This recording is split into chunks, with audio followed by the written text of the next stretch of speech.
Welcome to the Real Estate Rundown. Today is election day, and I voted. Did you guys vote? We voted. We voted Elliot out. Just kidding. Elliot is not here with us today. He's feeling a little under the weather, so we are podcasting sans Elliot at the moment. But yeah, so voting is happening today. I mean, there was a ton of early voting, but what I found to be interesting and what I'd like to chop up first is Redfin came out with a report that said 38% of people who already voted said that housing affordability impacted their presidential pick. I wonder what that means. To which person? You think it's which person? Well, I guess it just depends on kind of your take on it. You know, the plan. So Harris had a plan for giving $25,000 to first-time home buyers as a tax credit, which, it sounds really cool. And then Trump had a plan to reduce the cost of construction and permits and regulations. Yeah. So I guess it just depends on which one you think is going to be best for you. I can say that I would say that probably most people listening to that would think that the money sounds better. I don't know. What do you guys think? Oh no, the money's gonna make everything more expensive. Because where are they getting that money? They're printing it, and when they print it, what happens? More inflation. So I think it's the regulation. The permitting, all the surveying that they do, and like there's tons of regulations where it costs home builders 15 to 20% higher than the cost to build the house, just in permits and all the surveys and all the impact fees and all sorts of different things, and that's what causes most of the high prices. I mean, I'm with you 100%. I guess the thing it comes down to is what's the public perception. Well, the public perception is like, hey, give me money. And I know. That's good, right? Because I don't have any. I didn't read the article that you're referring to, so I'd be curious to see if there was any direct references on that. But, yeah, I mean, they both had plans. I guess it just comes down to, sometimes, quote, unquote, getting a credit may sound more appealing to somebody maybe who's not in the real estate world, who doesn't understand it and how costs and what causes these prices to rise. And it's definitely not grants, meaning that's not going to help. Mm-hmm. And there's always stipulations, there's always qualifications, so it's always not that simple in the first place. So Right. So, I mean, the article did say that Kamala Harris voters were much more likely than Donald Trump voters to say housing affordability factored into their decision. So, that could be an indicator of kind of where this is going. But I just think it's really interesting because we know that housing affordability is just terrible right now. And we talked a little bit last week about, assumable loans and, how you can potentially get a lower interest rate. One thing I wanted to talk about is, have you guys heard of Rome? Rome, yes, in Italy. I was about to say, True. But I didn't know. No, I don't know what your reference is. Okay. So when in Rome. I'm kidding. So Jay, have you? I think you probably have. Yeah, you were talking to our son about it. Kyan. Yes. Yeah. It's it's an app that shows where all the assumable loans are. Yes. Okay. I thought that was pretty cool. Yeah. So it's an app you can go on, and if you're looking to assume a loan from somebody that has a really low interest rate, you can go onto Rome. You can find those. And it's ROAM, not ROME. Yes. Yes. Was I saying it wrong? No, you're saying Rome. Oh, but okay. When you said Rome, I think Italy. So I don't know. Yeah. But Rome, wherever we roam, we're gonna roam around. No, so I think this is a really interesting opportunity for folks that are looking for an assumable mortgage. But let's be real though. Okay, if someone bought a house, obviously they likely didn't finance 100% of what they bought it for. Mm-hmm. So let's say you bought a house, 4 years ago, and you had a 3% interest rate. You put 20% down. And then that house appreciated a little bit and you're going to sell it and you're allowing someone to assume your loan. Well, what most people don't understand when they look at these assumable options is they're going to need to come in with enough cash to cover the difference between the payoff and what that home is worth now and then the closing costs. So they might have to put 30% down. Right. Correct. Yeah. Because if it appreciated 10%, then and they put 20% down, they're going to have to put an extra 10% down. Right. Or maybe even a little bit more to cover, maybe closing realtor costs, fees, closing costs. Yeah. So it's not just, it's not something that would absolutely work for everyone, but I think it's a cool app. Does this this is a consumer app, like to where if I can go directly to that seller and there's no like agent, or is there an agent on these? I'm not sure. Okay. I'm not like that. Deep into it. Just kind of and if you're listening and you've used Roam, comment, because I'm trying to get an idea of someone who's gone through this process and used this app or has an experience similar to this. Again, affordability is a real issue.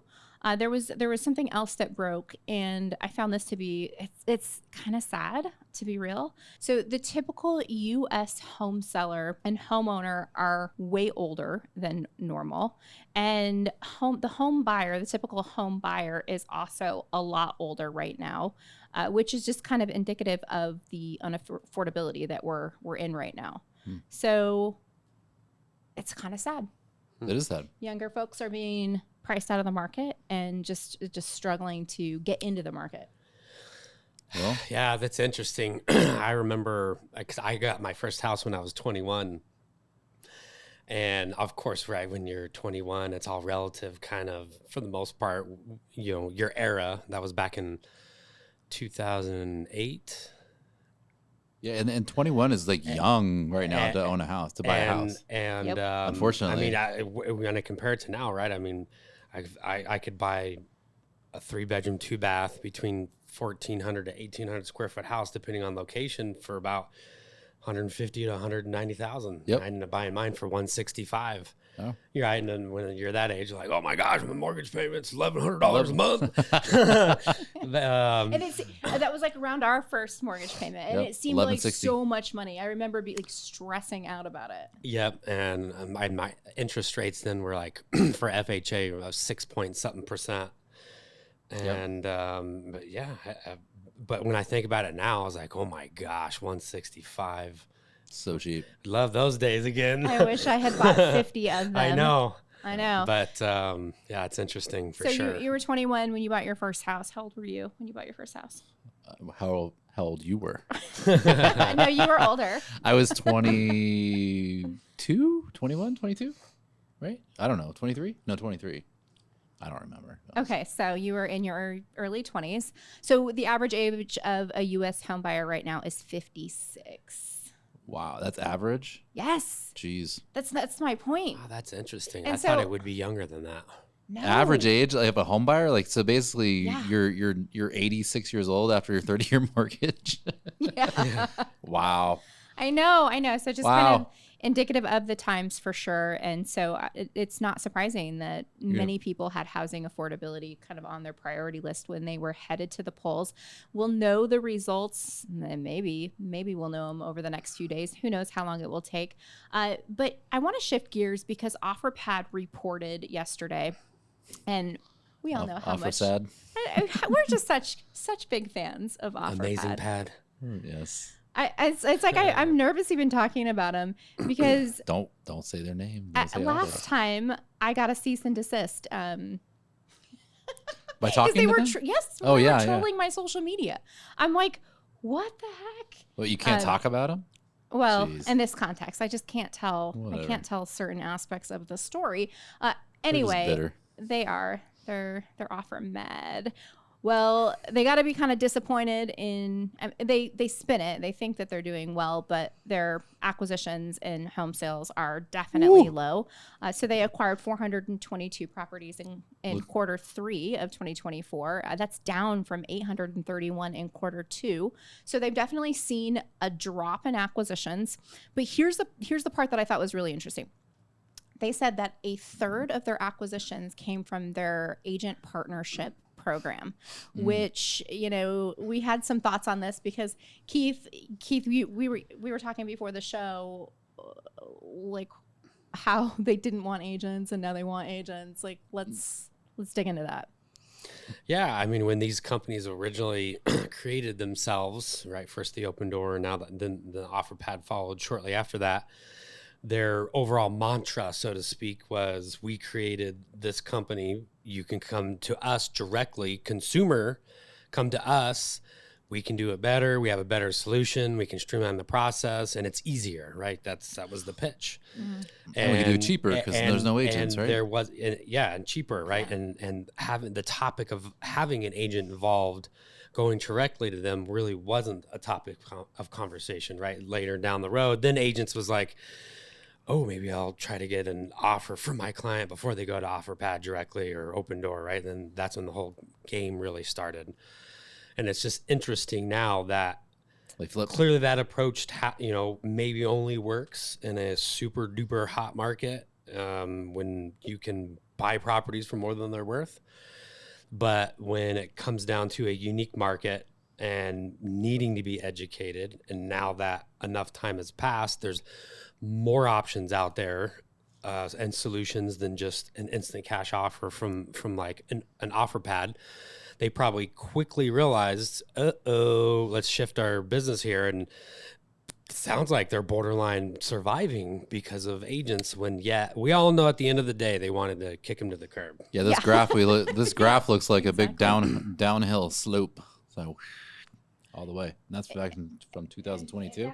So a couple other interesting tidbits from this. Their renovation program is generating way more revenue. So they're definitely making a lot more money on their renovations. Also, their profit per home was just over, on average, $27,000. Yeah. So what is an average of a flipper, a home flipper when they flip? I would say it's less than 27,000. You think? Probably on average, yeah. I thought that was. I didn't think it was. Because that's after financing. That's net profit or that's gross profit. That's gross profit. Oh, that's gross profit. So net profit is way less. I'll see if I can pull that up so we have that data. Probably the negative then. Yeah, they ended up losing last quarter. Was it? Yeah, I just When's the profitability of this company? But they lost $17 million. Oh, not bad. Can you imagine? Like, I just like, guys, if we could you imagine what we could do if we could lose $17 million in 3 months? We could buy a lot more houses. Oh my goodness. Like the fiscal irresponsibility it just blows my mind. I mean, that's not the half of it. I mean, they've lost way more than that before. Yeah. In the quarters before. But imagine if you could operate your real estate business at even $1 million a quarter loss. It's like the government. Okay. Right. Oh. But it's not the government, though. It's a publicly traded company, and their stock, it's hanging in there. I mean, they've already done a reverse split. It's definitely, yeah. So I was going to see if I could find their net per home. I think they do report that. Well, it's going to be in the negative, right? No, because they don't take into account. This is just like on the home. They're not taking into account their operational expenses when they report this. So the gross profit per home was $27,900, and their contribution profit per home after interest is $12,400. Does that mean they contributed to each house $12,400? No, because it's profit. It's not a loss. Oh, so that's contributing to their actual balance sheet and to their profit and loss statement. So $12,400 net. Some balance sheet gymnastics. Mm-hmm. I mean, it's definitely interesting. Does OfferPad, and Open Door reports, I believe tomorrow, does OfferPad need to have obviously, I think the answer is pretty darn obvious here. What does the profit per home need to look like in order for OfferPad to be profitable? Probably twice that. Yeah, so if they lost, let's say they lost $17 million. They sold 615 homes. If they needed to absorb that 17 million amongst those 615 homes sold, they would almost need to double their gross profit per home in order to break even, which is pretty crazy. Yeah, it's hard. Yeah. Hard to do. That's very hard to do. They're on track. for 20 years from now, maybe. Yeah, we'll see. We'll see.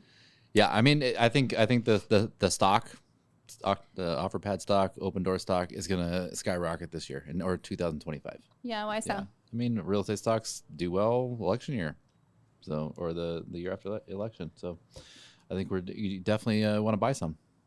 Yeah. Yeah, and then sell it as soon as it goes up. Don't you think there are other better buys though than OfferPad and Open Door? Sure. I mean, all real estate stocks are gonna go up this year, I believe. I mean, maybe not, but we are not financial advisors. Nope. We are not giving financial advice. These are just our opinions. You're just buying MicroStrategy. Let's be real. Sure. Yeah. No more real estate. Okay. Seems like Phoenix is ground zero for all things. Yeah. Speaking of OfferPad and Open Door. We're lucky here. And Zillow offers. Yes. It's like all the new things in real estate and in technology and such start in Phoenix. And then why is that? I don't know. I don't get it. I wonder, like, where? Yeah, like how did that happen? Maybe do we have the lease regulations? We're like the wild We're west. like the wild west. We just do something and people are like, "Oh, is this okay?" I don't know. We'll see.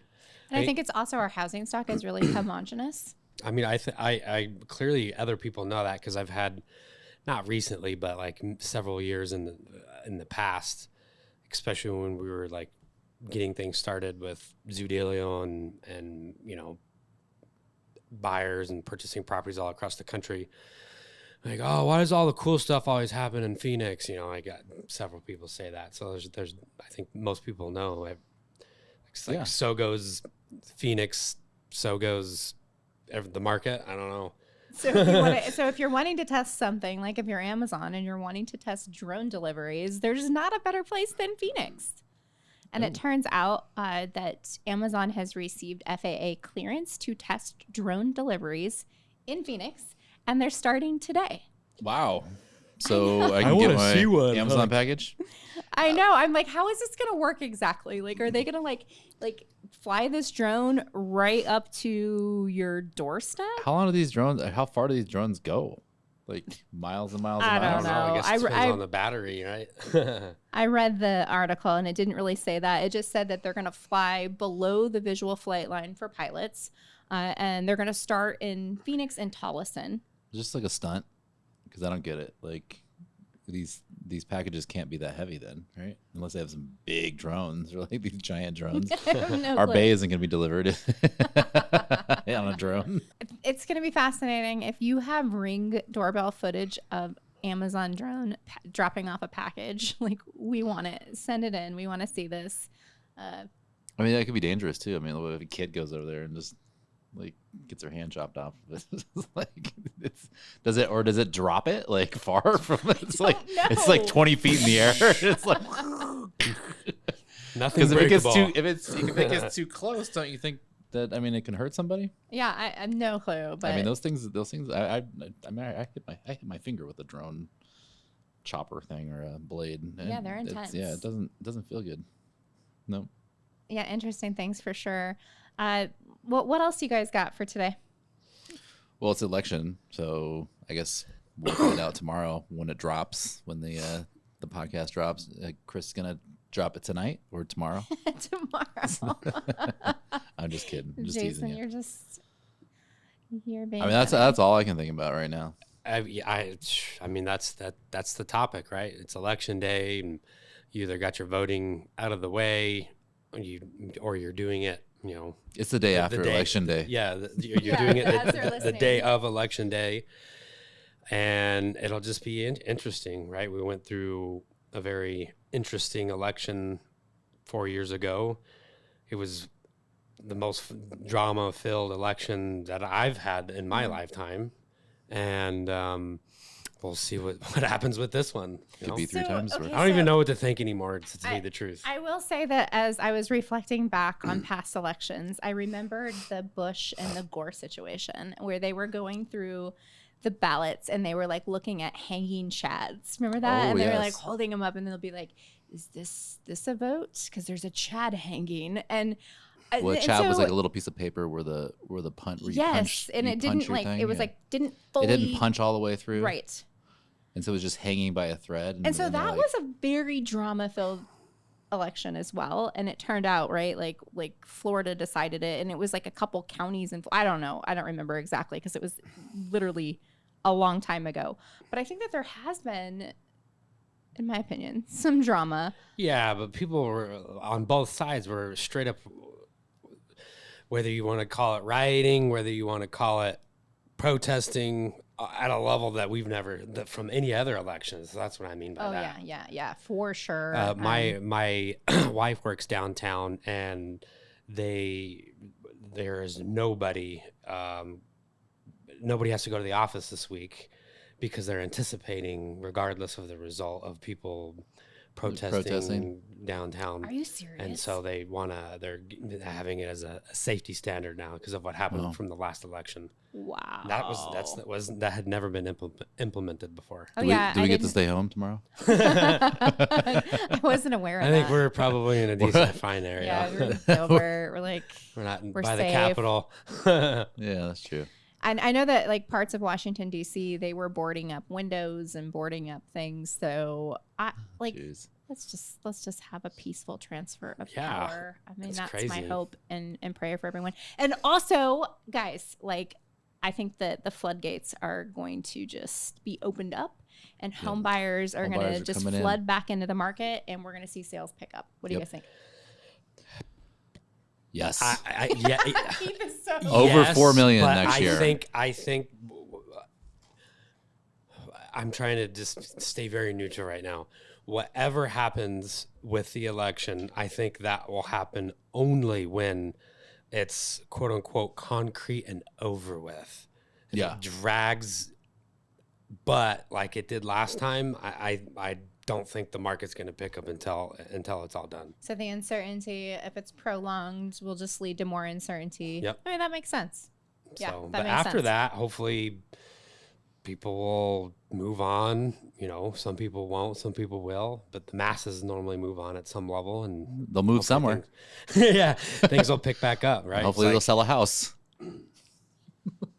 Or buy one. I think that was kind of my sentiment and takeaway is that probably a few days from now, no matter the outcome, we're all going to go about our lives and our routines, and we're going to basically, you know, I don't think it'll matter much, but what I do think matters is what you do with your time and the choices that you make. And I think that it's our personal power and our personal agency that ultimately will make the most difference in our lives. So, but yeah, it's definitely such an interesting time. And thank you so much for tuning in. We appreciate you. Hey, if you're getting value from this conversation, be sure to leave a comment. We would love to hear from you. Like, subscribe, and hit that notification bell so you get updated of our new episodes. Thanks, guys. See ya.